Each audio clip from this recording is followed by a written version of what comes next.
with a prayer.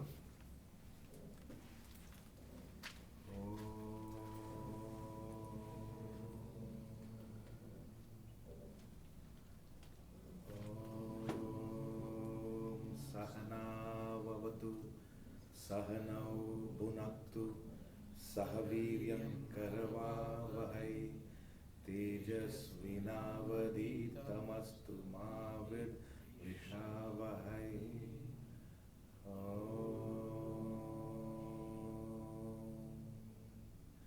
Shanti, Shanti, Shanti.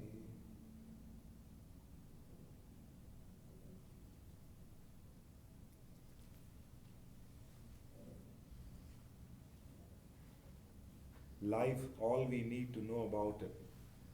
Once a month we want to have a public lecture whereby just to expose this knowledge to all of you. So I'm glad that you're all here. We will, when we say life, what is life? Life is a flow of experiences. If any one of you says I'm having a fabulous life, the experiences are great. If you say I'm having a terrible life, the experiences are bad. Or if you say having a monotonous life, your experiences are monotonous, repetitive. So as your experiences, so is your life. And the flow of experience is what we call as our life and age as such. So if you observe, there are two factors in an experience. One is the individual, another is the world. And when it comes to the world, it's a fabulous world now. We are living in a world which is enormously advanced and advancing with chat GPT, so many things coming in.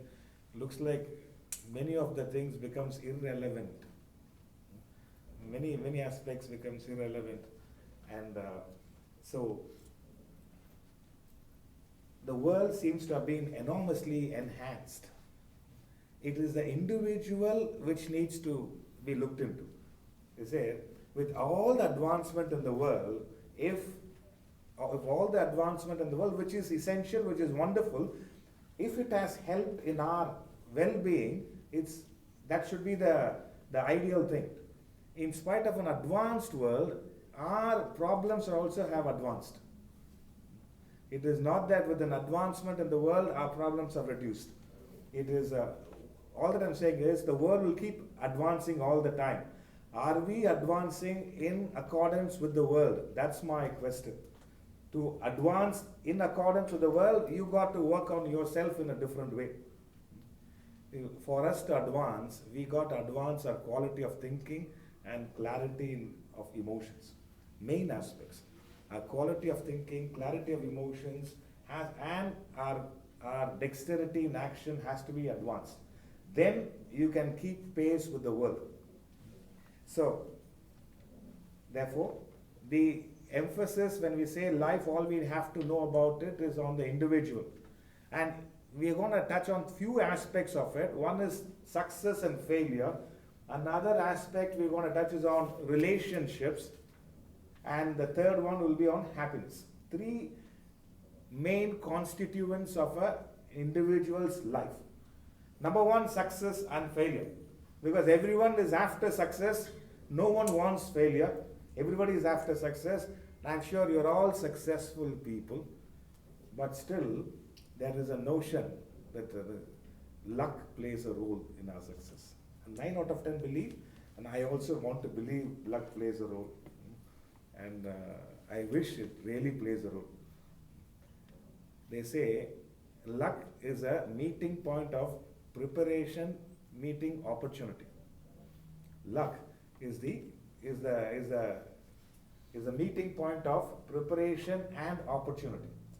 If you could see in sports, you could see could be in corporate field or any aspect, or could be a relationship also. A person has really worked on them very well. They say he's very lucky or she's very lucky. That it is. I wish it was there.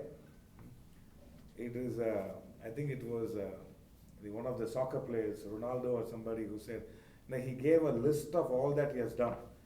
And you call this, now you call this as luck, he says. So, luck is a meeting point of preparation and opportunity. For one aspect we have to know about life is, we all want success, none of us want to quote failure. Success is a result of preparation, hard work, and perseverance. Success, all of you are successful. If you are successful, it is a result or effect of preparation, hard work, and perseverance. When we say hard work, it's thousands and thousands of hours of effort. It could be any aspect. It could be sports, it could be music, it could be accountancy, it could be business, it could be research. It is perfection comes with thousands and thousands of hours of hard work. There's various theories. One theory is 10,000 hours. For some people, it could be far more or much lesser. But years and years of hard work. It is, you can see in cricket also, there could be a cover drive. It looks so easy, but years and years of practice. Or it could be music.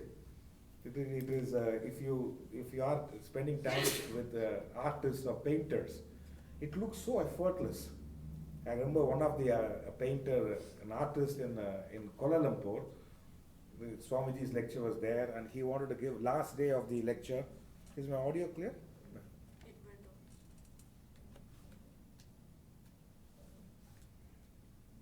went off.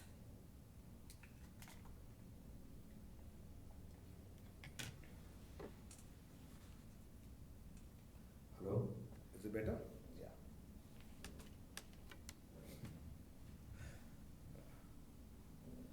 Good that we have an alternate. The whole thing is, as Sreedharanji was mentioning, you have to hold this all the time. Why don't you use this? While checking, everything was perfect. So, the artist, Swamiji was giving a lecture, and last day, the Guru Dakshina ceremony happens. This artist was sitting next to me, and all that he did is, he did a drawing, a portrait of Swamiji, without stopping. He had his paper, the what do you call that paper, and he was sitting next to me for 7 or 9 minutes. He had a pen without stopping. There's no gap. He did a portrait of Swamiji, of my Guru, and then when he said, this is one of those techniques, I believe. Normally you do one stroke and then do another one. This is without stopping. He did an outline of Swamiji and presented it as a Guru Dakshina. All that I'm saying is, it looks so easy. I don't know how many hours he must have practiced all these things before. So, success. One thing we got to learn, and as parents, you got to teach your children. He says, children, you should do believe in luck, nothing wrong. But don't bank on that luck. That's all I'm saying. And if it happens, it's fine. You see, eventually everything, you get what you deserve, not what you desire. You may desire 100 things, but you will get what you deserve. It is, I remember my Guru used to tell me, you want to lose weight, and you do so many things. He says, if you want to lose weight, just stand in front of a mirror, you will know whether you have lost weight or not. You don't need 10 people to tell you.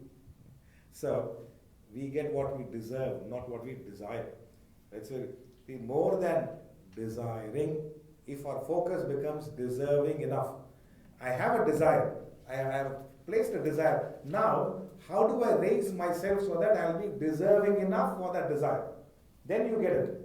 Nothing wrong with any desires. You want to be the most wealthiest person in the world. You want to be the most smartest person in the world. Nothing wrong with the desire. But what Vedanta talks about, or what our sessions focus on, is how do I become deserving enough so that I get what I desire. So therefore, what is that? To become deserving enough, what do I do? Preparation, hard work, perseverance. Preparation is what we call a swadharma, or see, you want to be authentic in your work, you want to be creative in your work, then it has to be your swadharma. Swadharma is your nature. Each one of us have a distinct nature. In fact, the chapter 3 of the Bhagavad Gita emphasizes on swadharma. It says it's better you are a failure in swadharma than a great success in paradharma. Imagine you are a phenomenal thinker, but in the sense, but paradharma, it is not your nature. You will use your intelligence to destroy others. If it is your paradharma. Swadharma is where you're creative, you're authentic. See, anyone performing their swadharma, their nature, it could be a musician, could be an entrepreneur, or in any field, their hard work benefits one and all. It could be a musician. On the other day, we were listening to an old Hindi song. I was telling Sreedharanji how beautiful it is, the way it was sung, how did they create the tune, and then it has a lasting impression. It is a song with maybe almost 45 years old. It's still, it is fabulous to hear. Hardly any instruments, lovely voice, with good words, and then the tune as such. I'm saying anyone performing on this swadharma, it is not only beneficial for themselves, it has a phenomenal impact on the world. Phenomenal impact on the world. That's why they say, when we say preparation, it is authenticity and creativity. Authentic and creative. I mean, that's your field. For me, this is my field. If I get into business, it will be terrible. If they don't give the payment on time, and they say, I need 5 years to pay, is it okay? I said, okay. Now I won't survive in the business. So if you want to be authentic, creative, you got to find your nature. I keep telling those who are regulars would have heard this 100 times. It is as parents, it's your obligation to help your children find it. If you have not found it, try it out. There's nothing wrong in trying out your swadharma. Next, as I mentioned, preparation, hard work is, you have to put in that grind, hours and hours of effort. I've done some 9,000 lectures. It looks like, when I count on it, how did it happen? Initially, it was very difficult, but now with 9,000 lectures, it's a flow. It's increased. Huh? It's increased. Increased. So, week after week. I find the most noblest work we can do is the work of a teacher. There's nothing more nobler and fulfilling like the role of it. I'm not claiming to be a teacher, but to share, even in the Bhagavad Gita, it says, the noblest of gift you can give is the conference of knowledge. Noblest of gift you can give is the conference of knowledge. When I say conference of knowledge, it's not that organizing a conference. Conference is where you share whatever your understanding is. I'm not claiming to be wise, but whatever information we have, which is relevant, which is pertinent, which would be beneficial, if that information is shared in the right way, it will help you. I always tell, especially the youngsters, 1 hour of scrolling on your social media or your messages, and 1 hour of listening to something profound, something meaningful, something beneficial, has a lasting impact. 1 hour of scrolling your social media or your WhatsApp, it just goes by. Just goes by. The meaningless aspect. So many a times, when you do the introspection at the end of the day, sometimes when you're running through the activities, 1 p.m. to 1:40 p.m., what was I doing? You can't even remember. It would have been you're sitting and having a tea and then scrolling on a social media or some aspect. 1 hour of mindless scrolling on your mobile or on the television just goes by as a meaningless activity. But 1 hour of consistent learning, it could be you're just listening to a lecture, you're in a conversation with people who are speaking something profound, Or you're reading something, you're in nature and absorbing the grandeur of nature. 1 hour of such experience has a lasting impact. Each one of you, if you reflect, there would have been one experience where 1 hour, 2 hours you sat down, you were hearing something, you read something, you were with some people where they provoked your thinking, and that made an impact. And hours and hours of mindless scrolling or binge watching. I mean, you have the time, it's fine, go ahead and do it. But it goes by. That's why I turned 50 last year. Sreedharan, how did 50 years happen? How did 50 years happen? We have some people who are much younger. It is Venuji keeps telling his. It is so. How did 50 years happen? Just like that, it goes by. Just like that, it goes by. In that way, time is the most precious commodity. If you want to learn about time, one thing most precious is time. Once used, can never be retrieved. That's why heartbreaks or many, when separation happens, it is not just you're given your time, you're given your energy, you're given your money, all that you're given. Now it's taken away. It's no more available. Very, very difficult. So, how do you, therefore, make use of time? Well, life, all you need to know about is, time is one aspect where once used, it is never redeemed. You don't have a voucher to redeem it. So, even when I went to the ashram recently, where I studied, I said, I wish I can join the course one more time. You're far more mentally prepared. You just slide into the course, 4 a.m. to 9 p.m. And incidentally, we are having a visit to the Vedanta Academy at the end of June. It's that an ashram where I studied. It is near Lonavala, near Mumbai, in between Mumbai and Pune, near Lonavala. We are going there for a 5 days visit. Anyone who's keen, you can connect with Sreedharanji or Chellappan or Venuji. They will give you the details.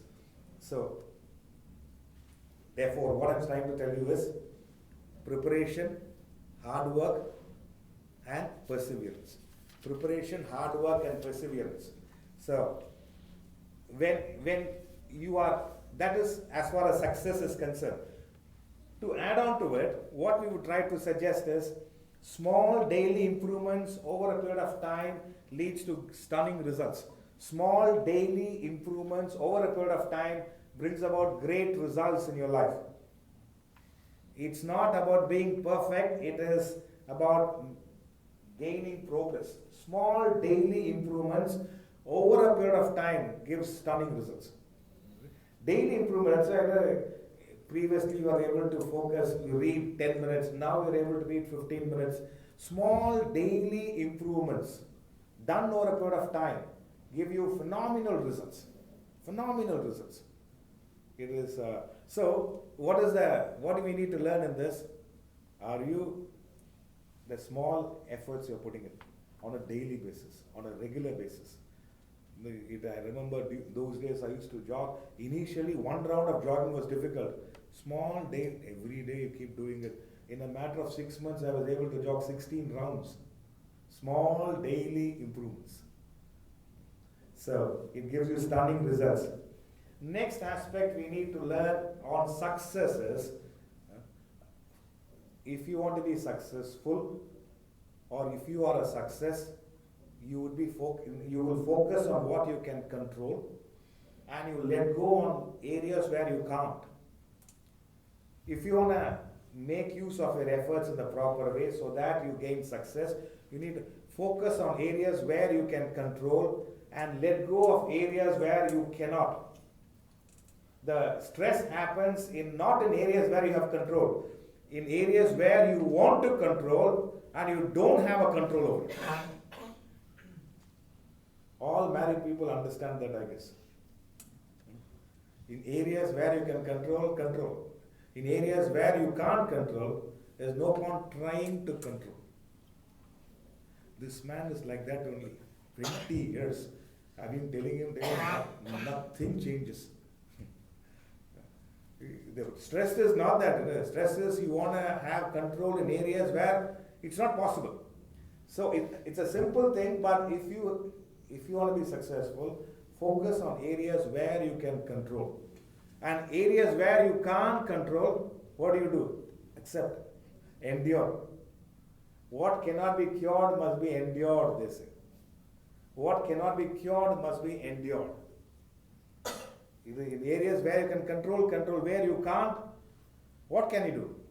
Your expectation of controlling an area where you can't control, you will end up being stressful. And it will affect your thought process, it will affect your energy. Eventually, it will affect your choices as well. So, how long to tell you? You can keep telling, that is how it will be. Next aspect is a very interesting aspect on success. Successful people feel the same lack of motivation as anyone else. I repeat, successful people experience the same lack of motivation as anyone else. The difference between a successful person and an average person is that a successful person finds a way to show up despite the boredom. I repeat, it's not that a successful person is always motivated, always enthusiastic, always looking forward or inspired. Not like, may not be. A successful person also feels a lack of motivation like any average person. But a difference between a successful person and an average person is, no matter what, they will show up for their work, for their practice, for their effort. No matter what, they will show up. That's what I'm saying. So, it is, therefore they say self-mastery requires discipline. If any successful person, you will find, it is not that, there are times, week after week we have lectures. If I have to share something, I've got to be motivated enough to share. And it's not that all the time we can be fully motivated. But no matter what, we are standing here sharing that knowledge with you. It is, therefore, that's what, standing here sharing the knowledge with you, you show up one more time. Therefore, the changes happen. So, therefore, successful people and average people, motivation factors plays a great role. You have to, no matter what, if you can show up for your effort, it will make an impact. Next, this is an important aspect. A successful person is one who has a clear vision and purpose, and they use that vision and purpose to guide their choices and their action.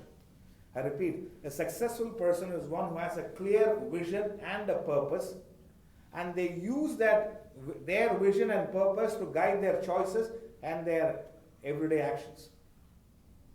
So, that's what I'm trying to suggest to you. As I mentioned, 1 hour of scrolling on social media, 1 hour of time on your TV will pass by just like that.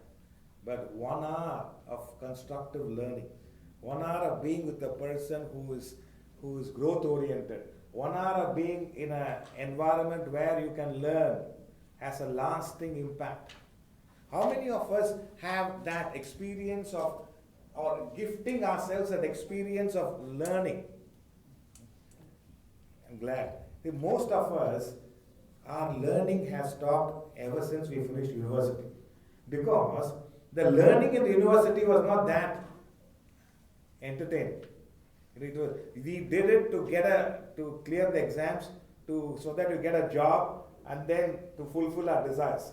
How many of us, learning is a joyful experience.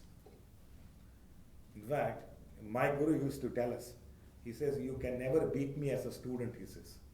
Be a lifelong learner. Something we can learn. It is always something about life we can learn. Something about life. In fact, my guru used to tell us when we were in the ashram, when I was part of the course, after the introspection on every day, where did I learn today?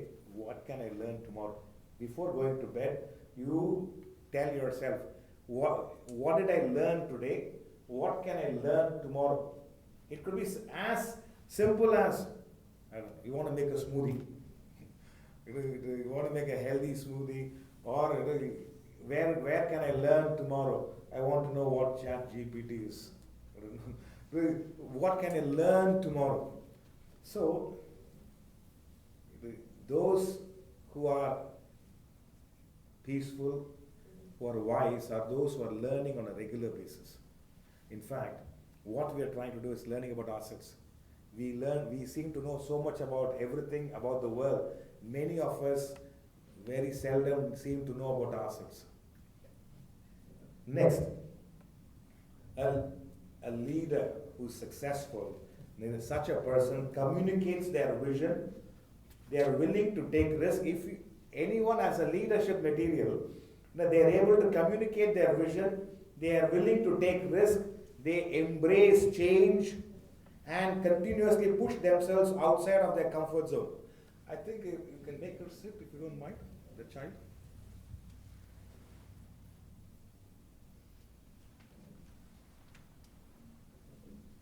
Yeah.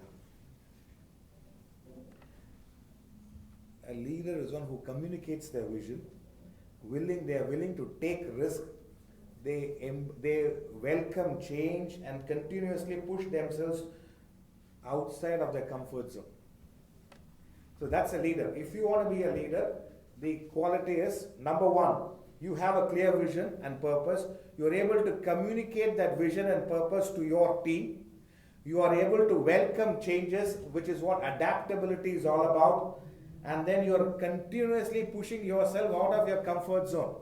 You are not stay put in your comfort zone. Number one, you have a clear purpose and vision. Number two, you are able to communicate that vision to others. You find all great leaders, they had a clear purpose and vision. They were able to communicate the purpose and vision to others. Then they were able to be adaptable. They are able to adapt themselves to the changing environment. Then they are willing to raise themselves from their comfort zone. That's a leader, and such a leader eventually becomes a great success. I was talking to a person who deals in stock markets. Now, that discussion made me make a note of it. And he was mentioning the biggest risk in investing is not the volatility of the markets, but the volatility of your emotions, he said. The biggest risk in stock markets is not the markets are volatile. It is your emotions are volatile, therefore you suffer in the markets. I said, it's a great tip for success. So he says, look here, markets are volatile. If your self-management is not there, if your emotions are volatile, you're going to fluctuate with the market. When the markets are volatile, internally you're calm. Internally you're calm. Those who are calm during the COVID times, markets are tanking, I don't know, I think you should exit. During that market volatility, your emotional volatility is handled well, you're a success. And when I say market, I just took that stock market as an example. Various ways, our external world could be volatile, but internal world, you are a little bit calm and peaceful. Then you'll make better choices. There's an English in the poet that says, for him in vain the envious seasons roll, who bears eternal summer in his soul. For him in vain the envious seasons roll. So many he's a British poet. So many seasons goes by, but he's got eternal summer in his soul. It's summer everybody looks forward to. We not just Ben, all of us look forward to summer here. Summer, we have a person called Summer. Her name is Summer. Eternal summer rests in his soul. External volatility.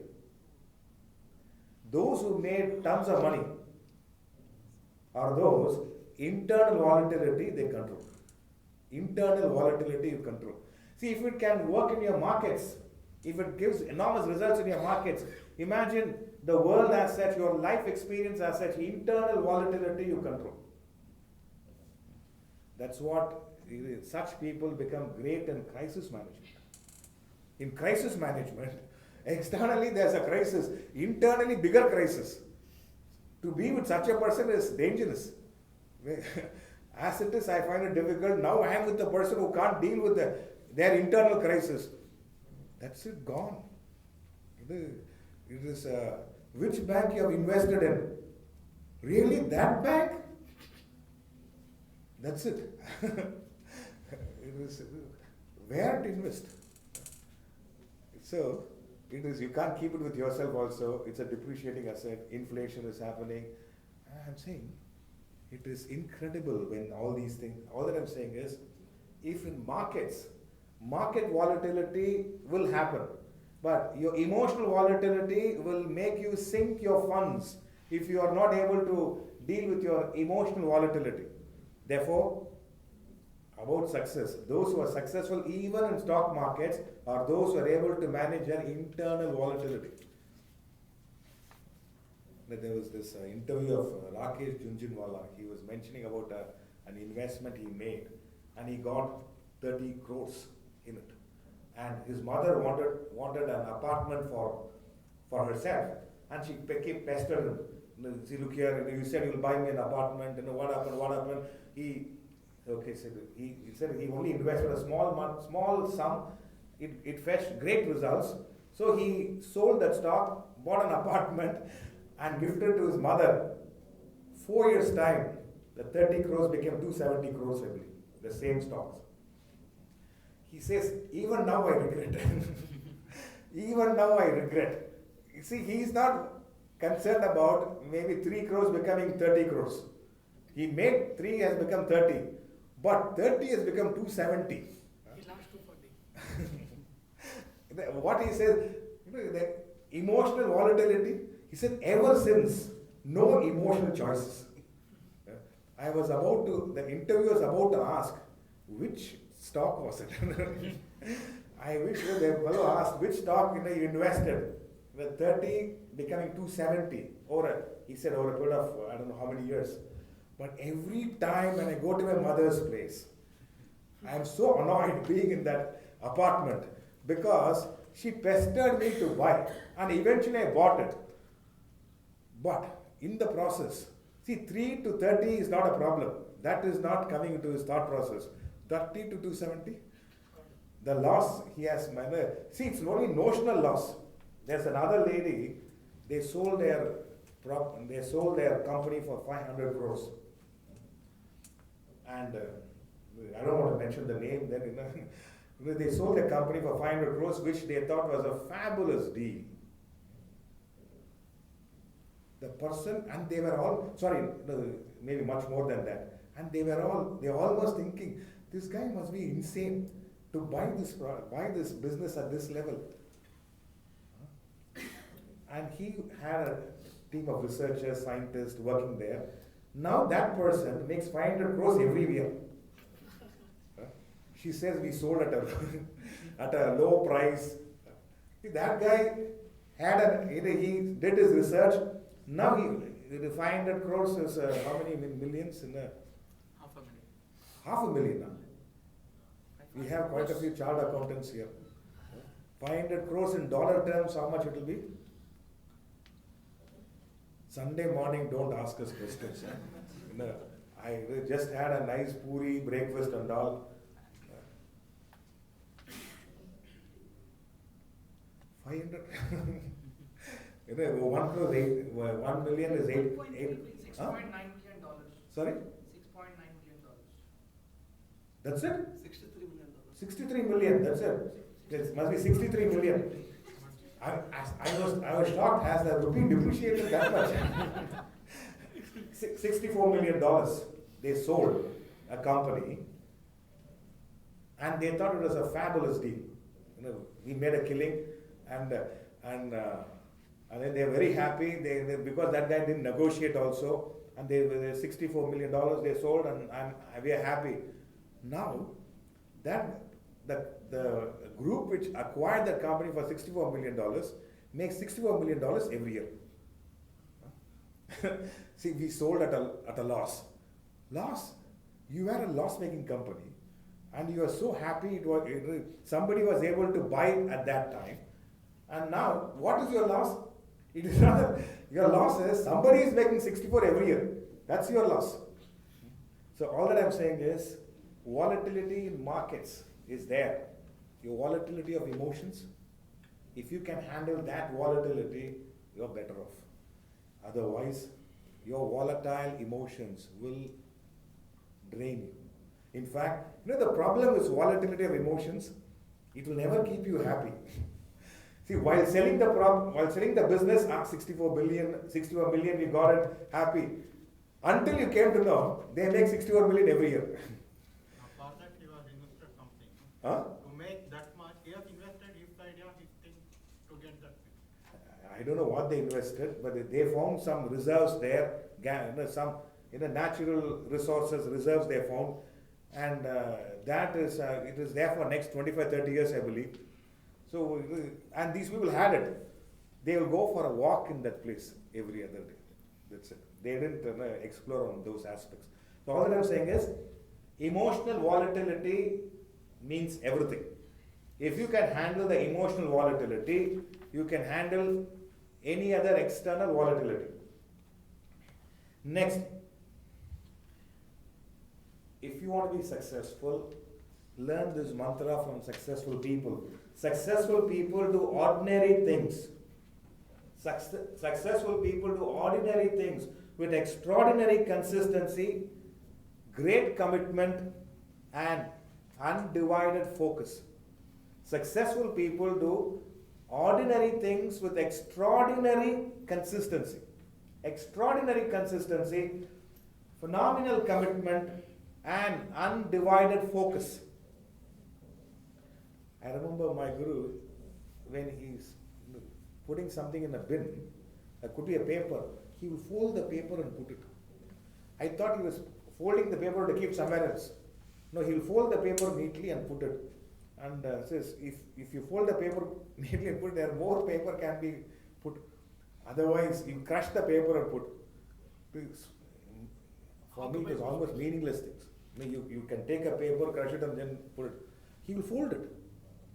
As if he is ironing a handkerchief like that. He'll fold it, neatly fold it, and then he'll put it. How a golf, while putting, the golf ball goes sliding into the hole, it's like that. It's almost simple things. I mean, this happened 25 years ago, but it's a memory for me. The folding and putting it. Ever since somebody I see crushing it and throwing, I wanted to tell them, but these are all, how can you educate this? A simple aspect. It is in that way. Even his cupboard, if you see neatly placed, it looks like some Marks and Spencer shelf. It will be neat it will be. So, think about it. And finally, a successful person is one who brings out the greatness in others. If you're a successful person, you will not only bring out your greatness, but you will be able to bring out the greatness in others. That's why when you're working with some leaders who are wonderful in their potential, but they bring out the best in you. It is, I always tell youngsters, initial stages, work with people who bring out the best in you. Initial years. Later on you work for money, it's fine. You have 10 years experience, now you got to raise yourself, but initial 4 or 5 years, you're working with a person who brings out the best in you. You learn more. He pushes your boundaries, not in an aggressive, negative way. They push your boundaries. They make you learn. They make you reach your potential. First 5-6 years, my suggestion to youngsters are, it's a well-learning job. In comparison to a well-paying job. First 5 to 6 years, well-learning job.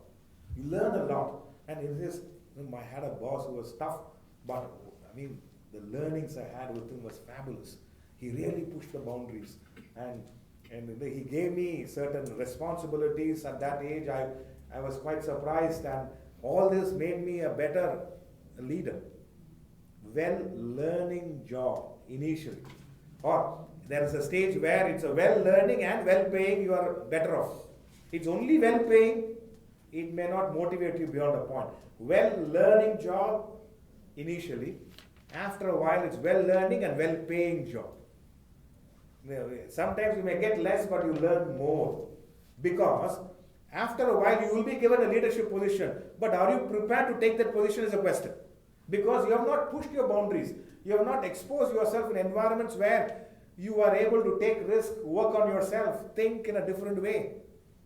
Well learning job, and over a period of time, plus well paying job.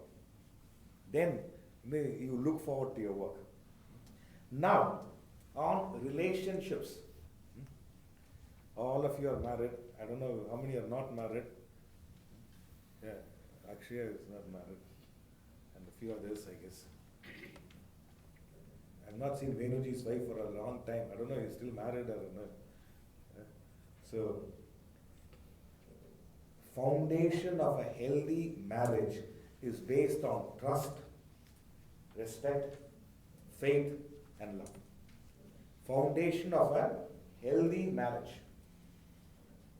Healthy marriage, progressive marriage is based on trust. Number one, trust.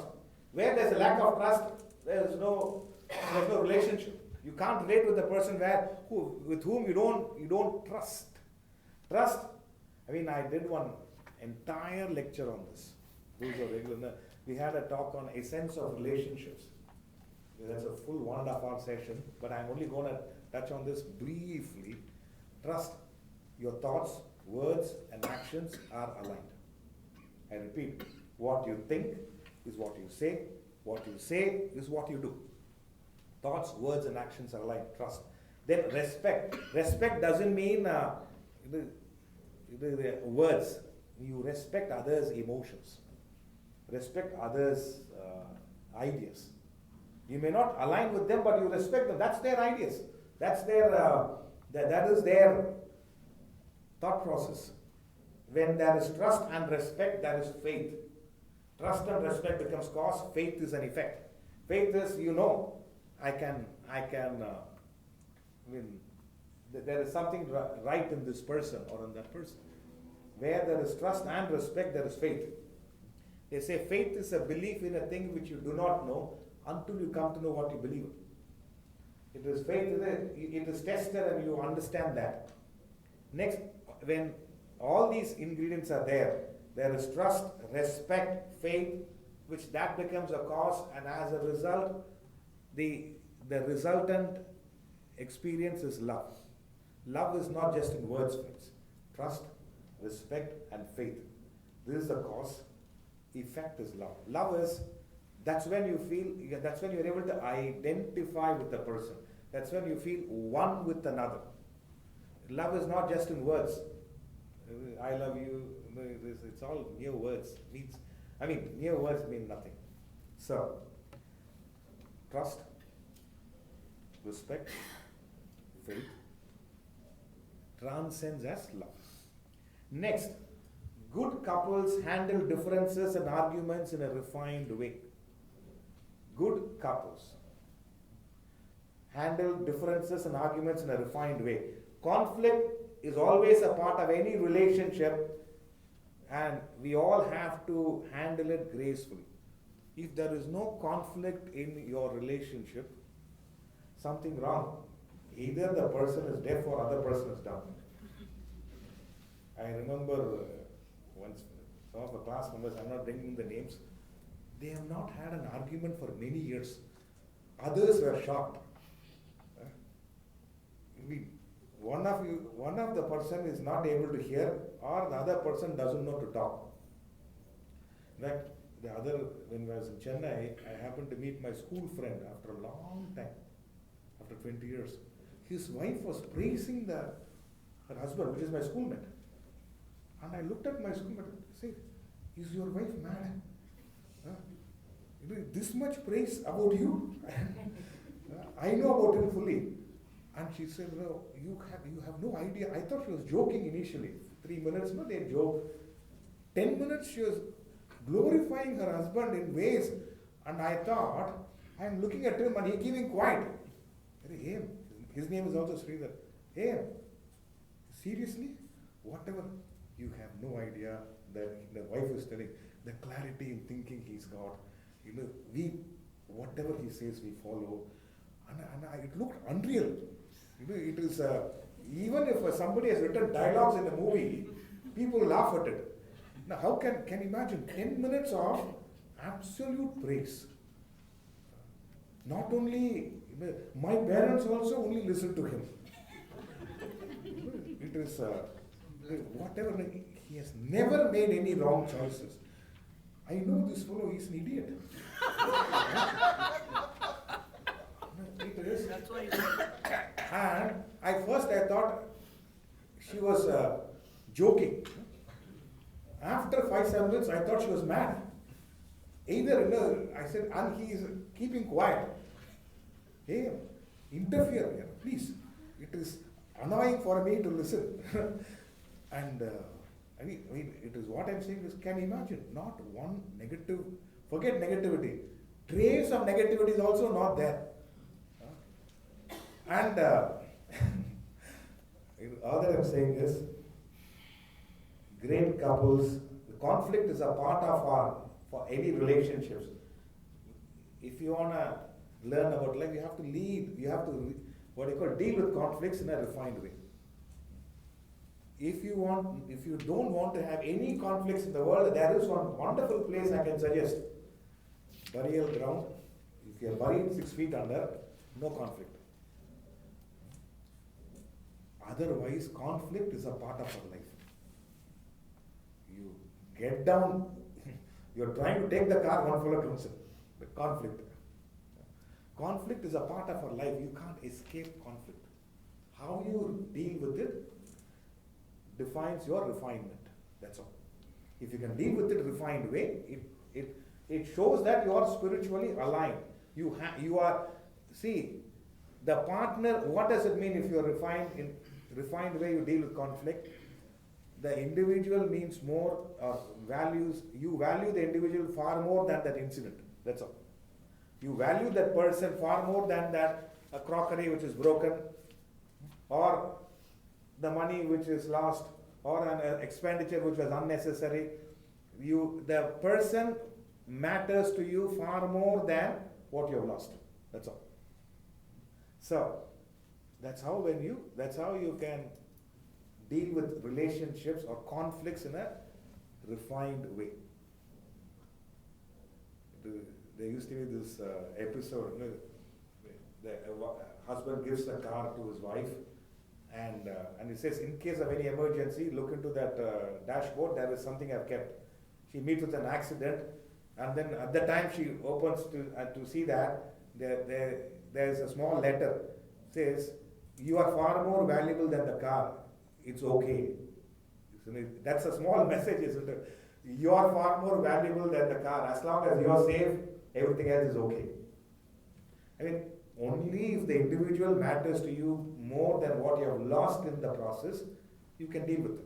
If what you have lost in the process is far more, crockery don't know how to wash this plate. Half an hour of arguments for what? A crockery which you didn't even buy. A cutlery you didn't even, somebody gifted you. So, think about it. Communication next, when it comes to learning about relationships, communication needs to be honest and commitment needs to be solid. Communication needs to be honest and commitment needs to be solid. If the communication is not proper and if there's a lack of commitment, the relationship cannot survive. Next is an important aspect. Many problems in relationships can be solved if only we know when to speak, Many problems in relationships can be solved if only we know when to speak, what to speak, how to speak, and when to keep quiet. Many problems in relationships can be solved if only, the thing is, if only, if you know when to speak, how to speak. When to speak meaning, the time to correct a person is not when they made a mistake, much after it. I told you, right? You never listened to me. The time to correct is not when they made a mistake, after a while, when the emotions subside. When to speak and how to speak. I can't imagine you're such a stupid person. God. How to speak. It's okay, beta, it's fine. I will deal with it. We'll deal with it. How to speak. With whom to speak. They made a mistake. So, with whom to speak, and it is like you're giving a huge lecture on that day. Because all that is piled up in your mind, you blot it out. And another important, when to remain silent. If you want to handle conflicts, you should know when to remain silent. It's a phenomenal quality. When to remain silent, what to speak, how to speak, when to speak. There's a great statement made. It takes 3 to 4 years for us to learn how to speak. And it takes a lifetime to know when to be silent. It takes 3 to 4 years to learn how to speak. And it may take a lifetime for us to know when to be silent. Fascinating quality. If you can be silent, they may want to explain to you. Says you could be your child or your partner, and I made a big blunder. It's okay. It's fine. I get it. That's it. I get it. They want to make you understand, or they want to give. It's okay. Don't worry. I understand. The amount of solace they will gain is different, but so you got to be watchful of that. So next, there are two important emotions which have a huge control on our life. Two important emotions which has a phenomenal control on our life. One is love, another is hate. Love or hate. Hate has the power to burn yourself and others. Hate. The two powerful emotions which has a phenomenal control over us. Love and hate. Hate has a power to burn yourself and others. Love has a power to empower yourself and others. Choice is yours. Relationships, there are two extreme emotions. Two extreme emotions. One extreme emotion is hate. Hate has a power to burn you. You think your hate can burn others. No, first it burns you. Have you ever found a person who hates a lot and very peaceful? I can sleep peacefully and I hate the rest of the world. You find, everybody you hate comes in their dreams or doesn't allow you to sleep. Hate has a power to burn you and burn others. Love has a power to empower you and empower others. Especially in relationships, marriage. Have you ever seen love and hate, being together? If you love, there is no hate. There is no judgment. If you judge and hate, there is no love. That's it. There is no, you can't say, I love 60%, 40% I hate. No. If you love, you don't judge, you don't hate. If you hate, whatever they do, you can still can't love. Because you are very judgmental about them. Next, small things done often makes a big difference in marriage. Small things done often does great deals in relationships. It could be your wife was tired and she got up a bit late. And then the bed sheets, you fold it and make a coffee and get it for her. Yesterday there was a long day. And small things done often. That doesn't mean every day you have to make coffee. Thank you very much. Now onwards you only make coffee. Then Not that way. When they are tired, it is. I remember school days. I'm talking about. You come from school, you put your uniform, you put on another shorts and t-shirt, you go for sports, you come back, you put that for wash, and then you take a shower, and then wear your night dress. Next day, I mean, for year, only when I went to the ashram, next day I used to find uniform is ironed and kept. Then when I come back, for the sports, that the shorts and t-shirt is kept. I mean, only much later I'm telling. Small things done on a regular basis does great things in a relationship.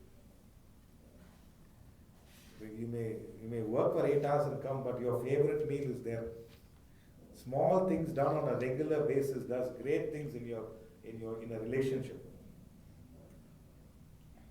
Next, your compatibility with your partner. Your compatibility with your partner is not just in a few aspects, but it's across the board. Your compatibility with your partner, it is not just in few aspects of your life, but across the board. Meaning, your emotions has to align predominantly. Your behaviors has to align. Your belief systems needs to be in sync.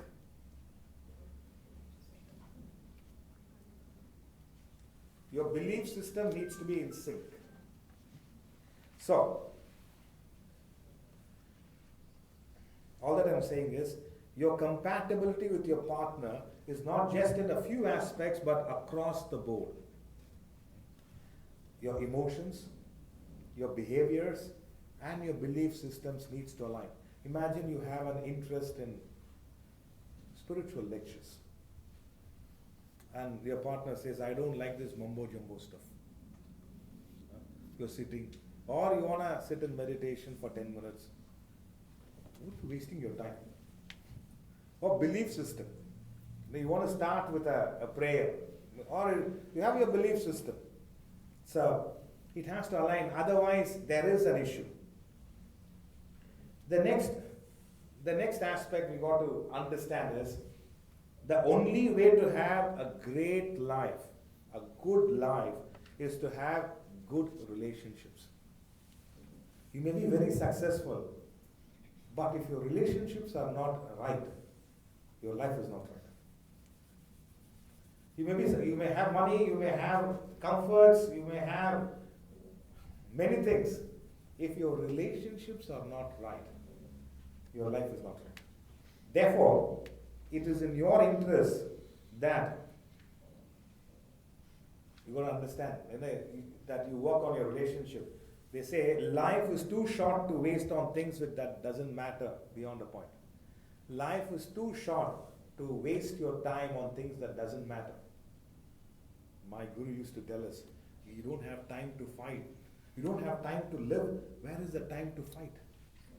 You don't have time to live. Where is the time to fight?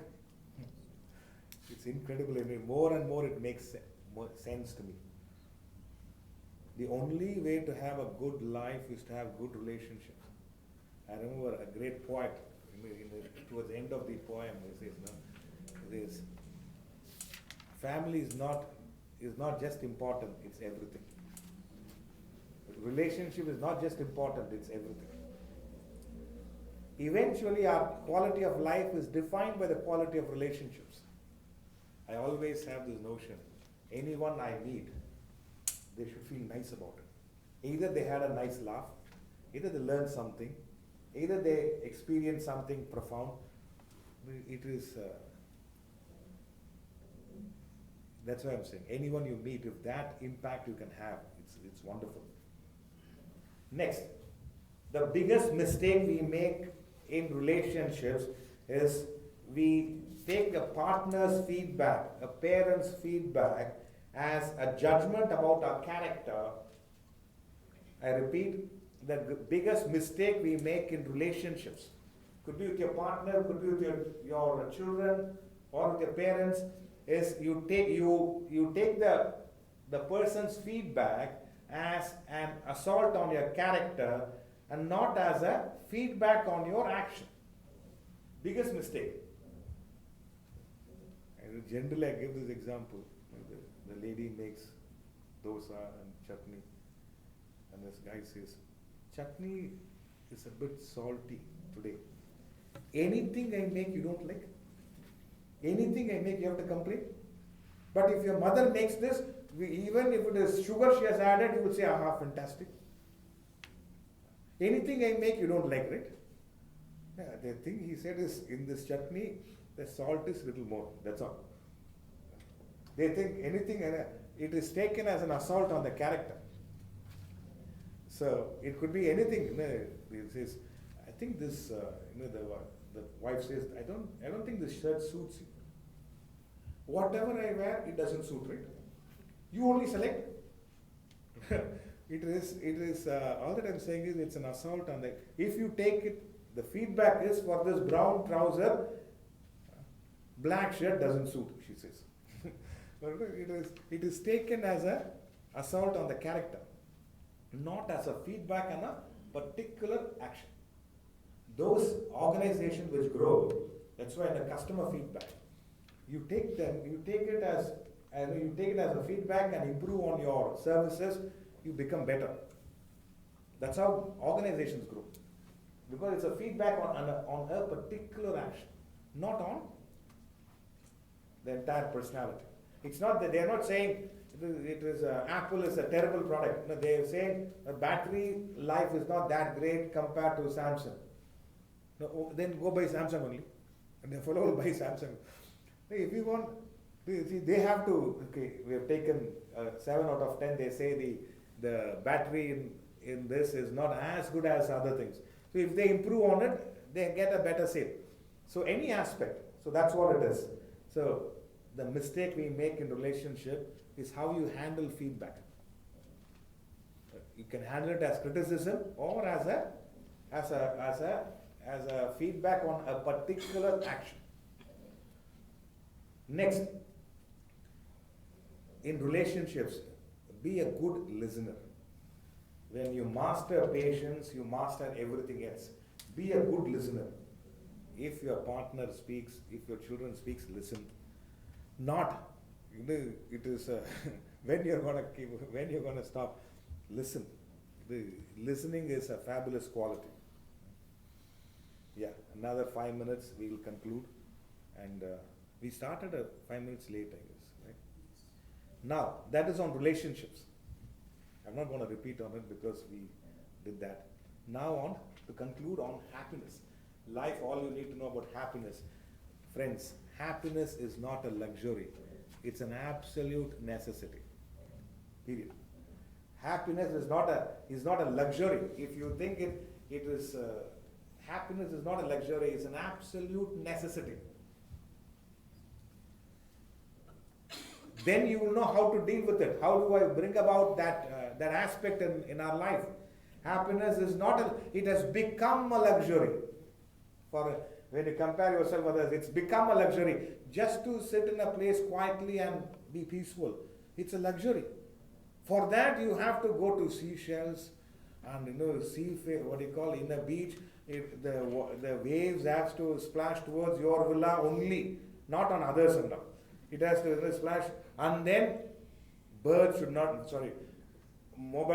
ring, or they are not preparing a smoothie at that time. That mixy noise is coming. You're sitting there, one noise happens. Happiness has become a luxury. Happiness must be an absolute necessity.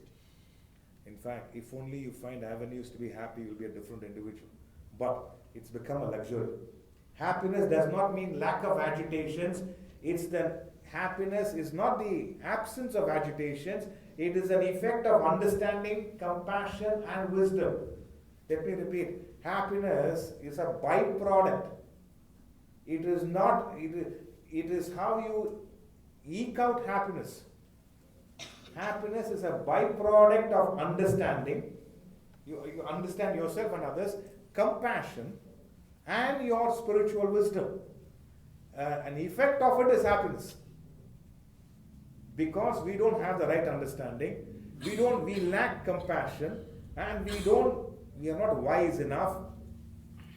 How can you expect happiness? Momentary happiness. You go on a holiday happy, and then you come back How was it? Everything was fine. The luggage takes 1.5 hours to get. I don't know what all makes you unhappy. So, next, the way to start our day, the way you start your day can have a great impact on the way your day progresses. The way you start your day has a great impact on the way the day progresses. That's why all our class members, I'm sure they're aware, we start the day with a gratitude prayer. Pranams to Mata, Pita, Guru, Devam. Pranams. This gratitude prayer. Next is a self-affirmation. Today is going to be a good day. Today is going to be a good day. You tell yourself. Number 2, today is going to be a good day. Number 3, I may not have control over what life brings me, but I will have a control over the choices I make. 3 affirmations you can have. The way you start your day. Start the day with gratitude prayer. Number 1, pranams. My gratitude to my mother, father, my guru and the Almighty. Gratitude. Pranams is a Sanskrit word for gratitude. My gratitude, my surrender to my mother, father, my guru and the Almighty. Next, today is going to be a good day. Whatever it is, today is going to be a good day. Number 3, I may not have control over what life brings me, but I have a control over how I respond to all that life brings me. So, you shift the focus to the response, which is from you. So, the way you start the day has a great impact on how the day progresses. And you start the day, I remember one cricketer, when he gets up on the left side of the bed, he's going to play well. By mistake, he gets up on the right side of the bed, gone. He never scored a century in his life. When he got up on the right side of the bed, he was in the 90s. He knows he got up on the right side of the bed. I don't think it's going to work out. He gets up. Some of you may know Chetan Chauhan. He was a good player, but never scored a century. How you start the day. The journey to happiness begins with the individual.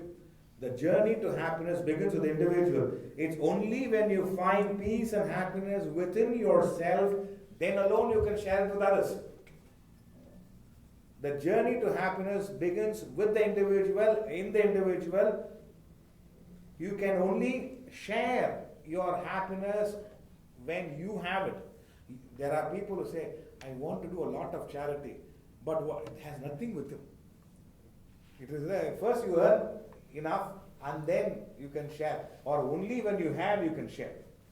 So happiness, you have a lot of unhappiness, you share it with everybody, right? Do you miss sharing your unhappiness, anger with others? If you are angry, everybody knows you are angry. If you are unhappy, everybody knows you are unhappy.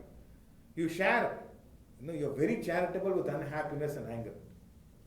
Because you have in plenty. Same happiness and compassion, only when you have, you can share it with others. Next. Past is a good place to visit, but a terrible place to stay. Past is a good place to visit. It's a good place to visit, to check yourself, but terrible place to stay. You stay in your past, you're finished. If you are unhappy, watch out. You could be staying in the past. It's a good place to visit now and then. It's a good place to visit so that it reconnects you, rewires you in a better way. It's a good place to visit, but a terrible place to stay. Next, healing doesn't mean that the damage never existed. Healing means the damage no more controls you. If you're healed from past traumas, from past experiences, it doesn't mean the damage never existed. It just means that the past doesn't control you. You are no more under the sway of your traumas, no more under the sway of the control of your failures. Then, this is very important. Every time we make an excuse, we fail to learn from our own mistakes.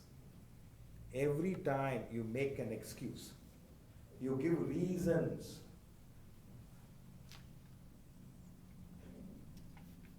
We fail to learn from our own mistakes. That's why all that I'm saying is, you made a mistake, don't give an excuse. Learn from it. Every time you give an excuse. Now, I wanted to know, but the markets were tough, and even I was very agitated, and I sold the thing. Every time you make a mistake, that's why I know, every time you give an excuse, you fail to learn from your mistake. So, you made a mistake, learn from it. Don't give reasons. Don't give excuses. Because any amount of excuses, reasons, a mistake remains a mistake. Because you have given 7 logical reasons, mistake doesn't become right. Anytime, if every time you give a reason, every time you make an excuse, we fail to learn from our mistakes. People who use time wisely spend it on people who are using their time properly, are those who spend on activities that advance their overall purpose in life. If any one of us are using our time properly, you are spending on activities which enhances the quality of your life. That is the only way of spending time in the right way. See, they say 20 years from now, I'll conclude in a few minutes now. 20 years from now, you will be far more disappointed by the things that you didn't do rather than the things you did do. I repeat, 20 years from now, for some people 10 years from now, or 5 years from now, you'll be far more disappointed by the things you did not do rather than by the things you did do. And I should have started that small business at the time, or I should have learned playing violin. I should have gone for mountaineering. I wanted to learn swimming properly, but I lived in Mauritius for a whole year. And 20 meters is a sea. 5 years from now or 10 years from now, you'll be more disappointed by the things you didn't do rather than the things you did do. Whatever you did, that's not going to affect it, but you may be more affected by things you did not do. Maybe you want to learn a language.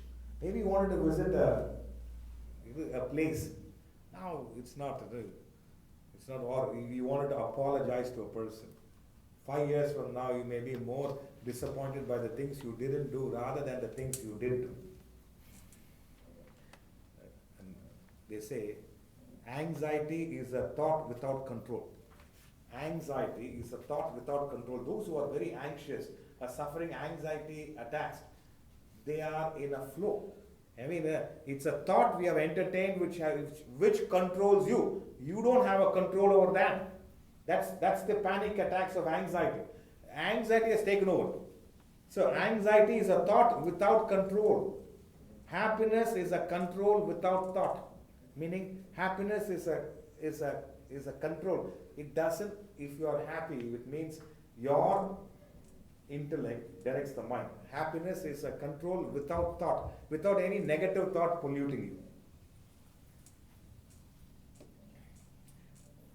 You got to understand this one aspect. Your choices could be made in a moment, but the consequences will transcend a lifetime. Your choices are made in a moment, but the consequences transcend a lifetime. It could be pursuing, you didn't pursue your Swadharma. You took up something which was just available. It transcends a lifetime.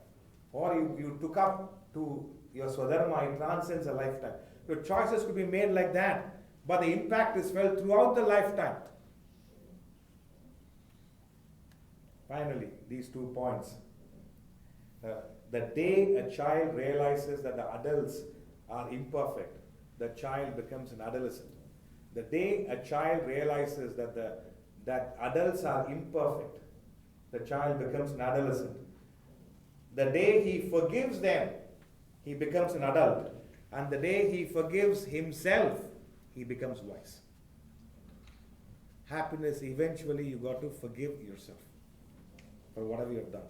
The day a child understands, the day the child understands that adults are imperfect, he becomes an adolescent. The day he forgives them, he becomes an adult. The day he or she forgives themselves, they become wise. So happiness is a possibility, and for that, wisdom is the way. That's why today we took a few aspects on life, what you need to know about success and failure. Everyone wants to be successful. I have never come across a person who says, "Sir, I want to be a failure. Can you teach me how?" Nobody wants to be a failure. Can you? Yeah. I don't want to interrupt you, but like the thought that you shared before this point, it's like contradicting to the first point. It's better if we give an example where you say like one choice that you make in a moment like this transcends into your entire life. Okay, but some choices can be wrong which lead to failure. Isn't that necessary to become successful at the same time? How that's so much pressure on each choice that you make? Right? See, that's why impulsive choices are detrimental. The question is, the choices made in the moment has an impact for a lifetime. Yeah. That's why I gave both examples. You pursuing your swadharma, your nature, your calling. You could, it's a gut feeling, you pursue it. It has an impact your lifetime. Or somebody tells you, take up to cyber security courses, it pays you a lot of money, and okay, you took up. And that's not your nature. Now you're dealing with all the crooks in the world, and now everybody looks like a crook for you. I'm just giving an example. So it is, so both ways. It is, first is your gut feeling. There's something within you tells you and you want to pursue it. It's also made in the moment, you can't reason it out. Another is also made in the moment, others suggested to you, you took it up. So both ways, it is success is when you align with your own clarity in thinking. And failure is when others, it's not that they don't want to make you a failure. They are suggesting in good faith only, but that's not suitable for you. It's all subjective. It's not, subjective. Say what they say is independently may suit someone else, not you. Just because you start with a big pay packet is not, may not be right for you, but there will be another person who's very sharp in some other thinking. They want that kind of an avenue. So that's why choices could be made in a moment. The impact is felt in a lifetime. And I remember on the other day I was addressing the school students, and one girl took up to commerce, and after their 12th or 10th, 11th standard, she took up to commerce. And she was a bright student. All her friends started disowning her. You've taken up to commerce? We are all in science, and you have taken up to commerce, and only, average student take up to it. She's a brilliant student. After 1 year, she dropped commerce and took up to science. And her sister is asking me a question. My elder sister did this. Is it right? I said, it's wrong. Just because you want to conform with your friends, your school friends, they're all in the same batch, and then you 1 year you studied commerce, you dropped commerce, and now you're taken up to science. Can you imagine? The impact will be felt a lifetime. It is, that's what I'm saying. It is where did the thinking go? So that's the whole thing. I hope it clarifies it. So the day a child realizes that the adults are imperfect, he becomes an adolescent. The day he forgives them, he becomes an adult. The day we forgive ourselves, we become wise. So happiness, relationships, and success we discussed. Next month, once a month, we'll have a public lecture. We'll take up other aspects, spirituality and other pertinent aspects which will help us. So thank you all very much for your time. If there's any questions, I can take up. Any questions? I have a question. Yeah. During our work schedule, how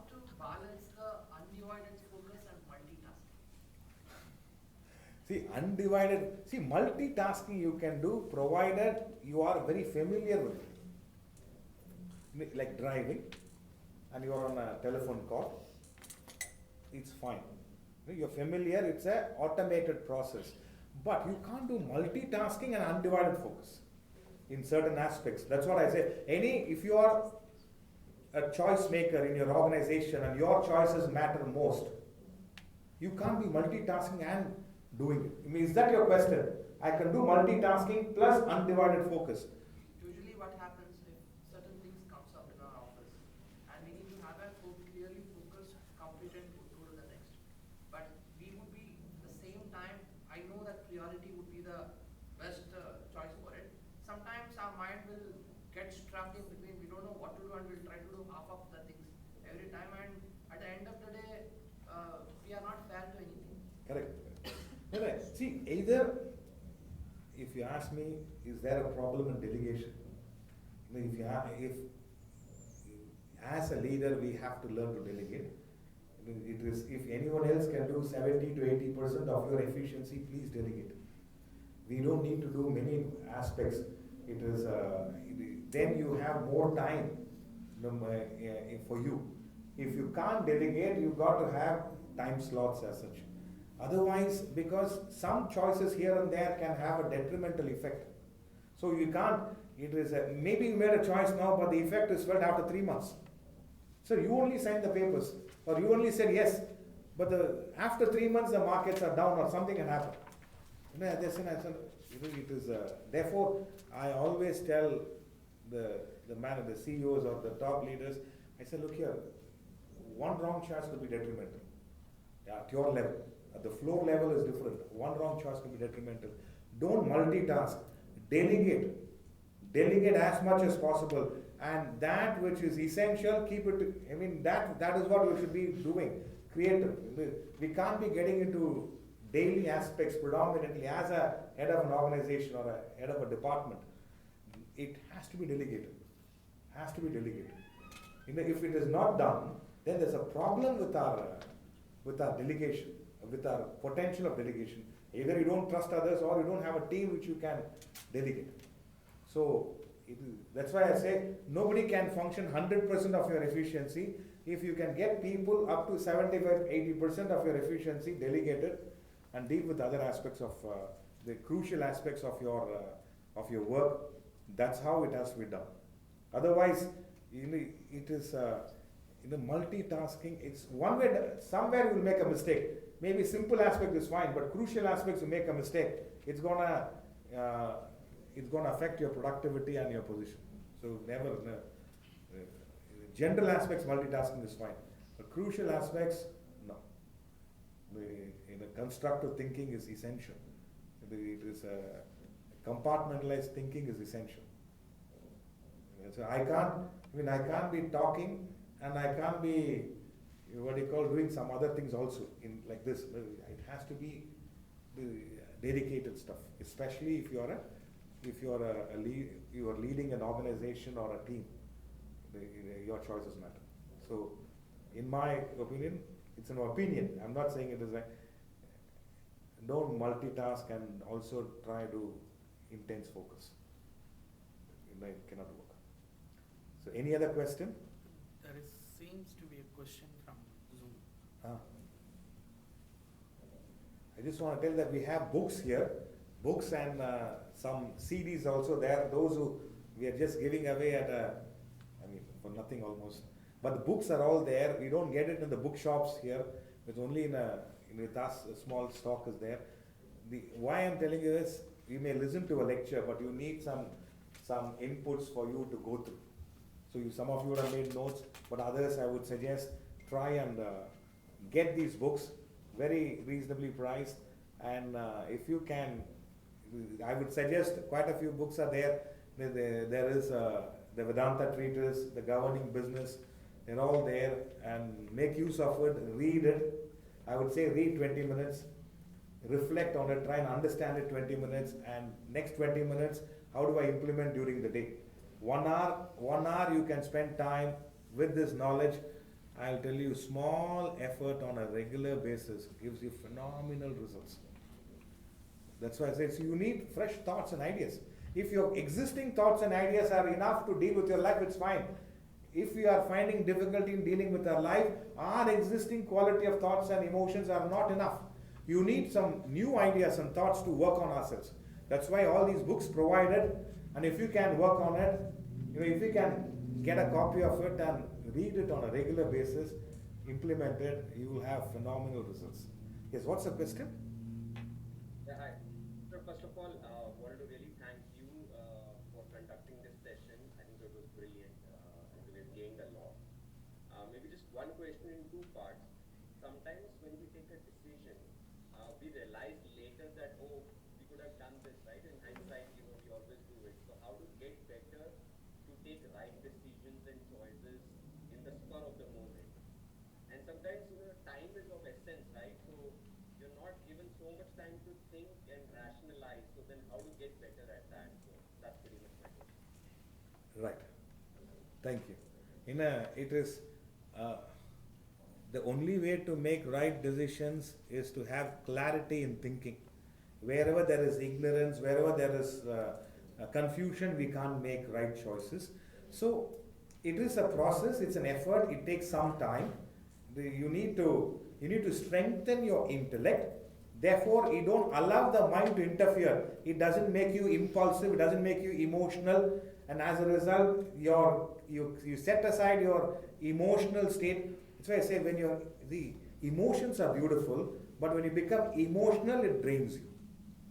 So nothing wrong with emotions, but if you make a choice when you're emotional, it will be detrimental. Therefore, your question is right. You need to keep working on intellect. As a result, emotions are dealt in the right way, and as that will help you to make the constructive choices. There is clarity, there is objectivity with which you make choices, and there are times you don't have that much time to make a choice. In those areas, I would suggest align with your conscience. Something within you tells you, hey, go ahead and do it, or something tells you, don't do it. You don't have a reason for it. You can't reason it out. Something told me, I think I should go ahead and do it. Something told me 27 years ago I should take up the spiritual path. I couldn't convince others, but something told me. I can't convince, or I can't reason it out.